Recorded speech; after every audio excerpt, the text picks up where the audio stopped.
కూడా రివ్యూ చెప్పేవాడు.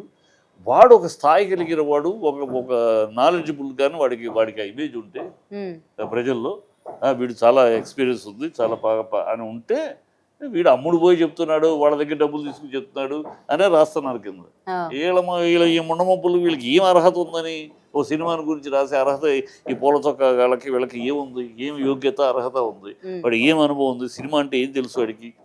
ఇప్పుడు వీడే కాకుండా సినిమా రిలీజ్ అయిన వెంటనే ఆ థియేటర్స్ దగ్గర కూడా రివ్యూలు చెప్పేవాళ్ళు, పర్టికులర్ గా ఒక గ్యాంగ్ సినిమా చూసినాక గ్యాంగ్ అని ఎందుకంటే అమ్మా, సినిమా చూసినాక నా ఒపీనియన్ అడుగుతారు. సినిమా చూసిన తర్వాత నా ఇష్టం, మీకు బాగుందని నేను చెప్పాలా?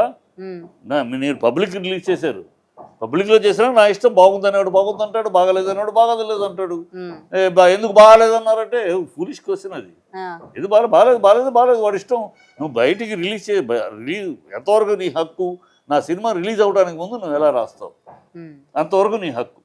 నా ఫ్రేమ్ చూడకుండా నువ్వు ఎలా రాస్తావు. ఇప్పుడు హరిహర వీరమల గురించి దానికి కోపడ్డాను. హరిహర వీరమలు ఎవరిదో కథ, ఆ కథని కొంచెం మార్చి రాశారు, ఎవడో రాస్తాడు. నీకేం తెలుసు అసలు? ఏం చూసావు? చిన్న ట్రైలర్ చూసి ఆ కథ అంటావు నువ్వు. సినిమా చూసినాక మాట్లాడు.